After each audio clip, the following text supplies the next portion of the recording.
سورہ فاتحہ کے فضائل۔ مسلم شریف کی حدیث ہے، عن ابی ہریرہ رضی اللہ تعالی عنہ، حضرت ابو ہریرہ رضی اللہ تعالی عنہ سے روایت ہے، قال رسول اللہ صلی اللہ علیہ وسلم، رسول اللہ صلی اللہ علیہ وآلہ وسلم نے ارشاد فرمایا، من صلی صلاة لم يقرأ فيها بأم القرآن فهي خداج فهي خداج فهي خداج، جو نماز پڑھے اور نماز میں ام القرآن یعنی سورہ فاتحہ کو نہ پڑھے تو اس کی نماز نہ مکمل ہے، ناقص ہے، ناقص ہے۔ ام القرآن، قرآن کی اصل، قرآن کا خلاصہ، یہ سورہ فاتحہ کا نام ہے۔ حضرت ابو ہریرہ نے جب یہ حدیث لوگوں کو سنائی تو لوگوں نے کہا، انا نکون وراء الامام، ہم تو کبھی کبھی امام کے پیچھے بھی ہوتے ہیں، یعنی جماعت سے جب نماز پڑھتے ہیں تو اس موقع پر تو رسول اللہ صلی اللہ علیہ وآلہ وسلم نے ہمیں قرآن پڑھنے سے منع کیا، اور خود قرآن پاک نے ہمیں یہ حکم دیا، وَإِذَا قُرِئَ الْقُرْآنُ فَاسْتَمِعُوا لَهُ وَأَنصِتُوا، سورہ اعراف آیت نمبر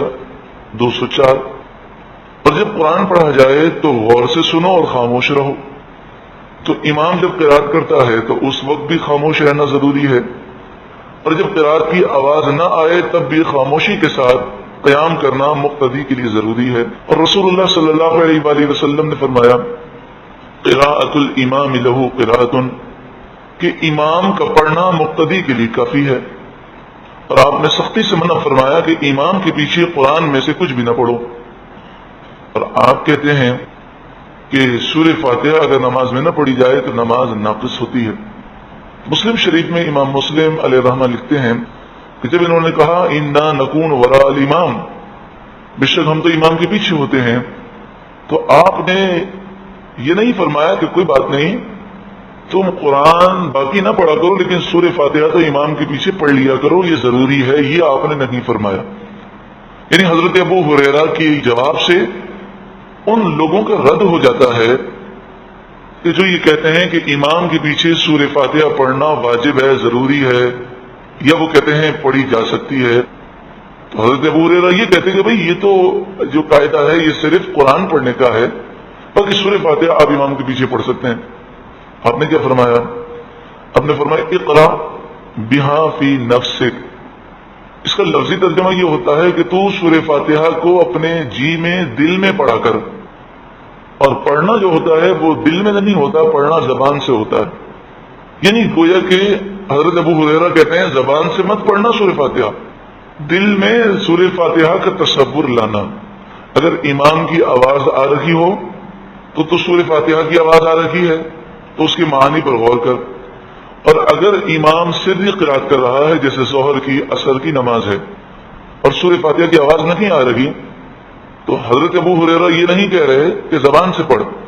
بلکہ فرماتے ہیں دل میں اس کا تصور کر اس کے معنی کا۔ یعنی اس سے سورہ فاتحہ کی اہمیت کا اندازہ آپ لگا سکتے ہیں۔ اس حدیث سے ان لوگوں کا واضح رد ہو گیا، اور سعودی عرب سے جو قرآن پاک کا ترجمہ و تفسیر لوگوں میں تقسیم کیا جاتا ہے،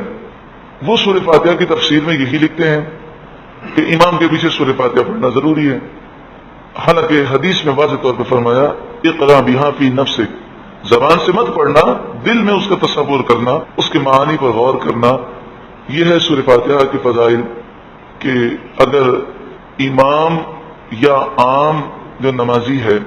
جو امام کے علاوہ ہے، وہ مقتدی نہیں ہے، تو دونوں کے لیے، امام کے لیے اور منفرد کے لیے سورہ فاتحہ پڑھنا ہر رکعت میں واجب ہے، اور فرض کی 2 رکعتوں میں واجب ہے۔ اور مقتدی سورہ فاتحہ زبان سے نہیں پڑھے گا، کیونکہ رسول اللہ نے فرمایا امام کا پڑھنا مقتدی کا پڑھنا ہے، لیکن مقتدی کو بھی سورہ فاتحہ کے معانی پر غور و فکر کرنا چاہیے۔ سورہ فاتحہ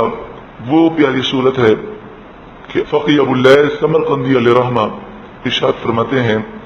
کہ رسول اللہ صلی اللہ علیہ وآلہ وسلم نے فرمایا، والذی نفسی بیدہ ما انزل فی التوراۃ والانجیل والقرآن مثلها، اس ذات کی قسم جس کی قبضہ قدرت میں میری جان ہے، توریت، انجیل اور قرآن میں سورہ فاتحہ جیسی کوئی صورت نہیں ہے، کوئی صورت نازل نہیں کی گئی۔ سورہ فاتحہ کے متعلق بڑی ہی پیاری حدیث مسند دارمی میں ہے۔ مسند دارمی میں امام دارمی علیہ الرحمہ لکھتے ہیں، اور امام بیہقی شعب الایمان میں لکھتے ہیں، اور فقی ابو اللہ سمرقندی علیہ الرحمہ یہ وہ بزرگ ہیں کہ جن کا حوالہ امام غزالی بھی دیتے ہیں، جن کا حوالہ اور بھی کئی بڑے بڑے بزرگان دین جن کو مستند تصور کرتے ہیں،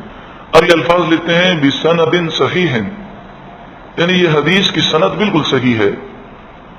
قال رسول اللہ صلی اللہ علیہ وسلم، رسول اللہ صلی اللہ علیہ وسلم نے ارشاد فرمایا، فاتحۃ الکتاب شفاء من کل داء، فاتحۃ الکتاب یعنی سورہ فاتحہ ہر بیماری کی اس میں اللہ نے شفا کو پیدا فرمایا ہے۔ سورہ فاتحہ پڑھ کر دم کیا جائے اس میں بھی شفا ہے، سورہ فاتحہ پڑھ کر دعا مانگی جائے دعا قبول ہوتی ہے، سورہ فاتحہ اس نیت سے پڑھ کر دم کریں کہ اللہ ہمارے مردہ دلوں کو زندہ کر دے، تو یہ سورہ فاتحہ مردہ دلوں کو اور روحانی بیماریوں کو بھی دور کرنے والی صورت ہے۔ 7 مرتبہ سورہ فاتحہ کو پڑھا جائے اور 111 مرتبہ یا سلاموں کو پڑھا جائے، اور اول آخر 11 مرتبہ درود پاک پڑھ کے اپنے اوپر یا کسی مریض کے اوپر یا پانی کے اوپر دم کر کے مریض کو پلا دیں، اللہ رب العالمین شفا عطا فرمائے گا۔ بخاری شریف میں یہ حدیث پاک موجود ہے کہ ایک صحابی رسول رضی اللہ تعالیٰ عنہ نے ایک ایسے مریض پر سورہ فاتحہ پڑھ کر دم کی کہ زہر کی وجہ سے وہ مرنے کے قریب تھا، پورے جسم میں زہر جو ہے وہ پھیل چکا تھا، اور بخاری شریف میں الفاظ یہ ہیں کہ جیسے ہی انہوں نے دم کیا وہ ایسے اٹھ کر کھڑا ہو گیا گویا کہ اسے کوئی بیماری ہی نہیں ہے۔ جب رسول اللہ کی بارگاہ میں اس بات کا ذکر کیا گیا تو آپ نے فرمایا ہاں یہ بات درست ہے، یعنی گویا کہ آپ یہ ارشاد فرما رہے ہیں کہ اللہ تبارک و تعالی نے سورہ فاتحہ میں یہ تاثیر پیدا کی ہے کہ مریضوں کو اگر دم کیا جائے تو اللہ تعالی شفا عطا فرماتا ہے۔ درود پاک پڑھ لیجئے۔ مولایا صلی وسلم دائما ابدا علی حبیبک خیر الخلق کل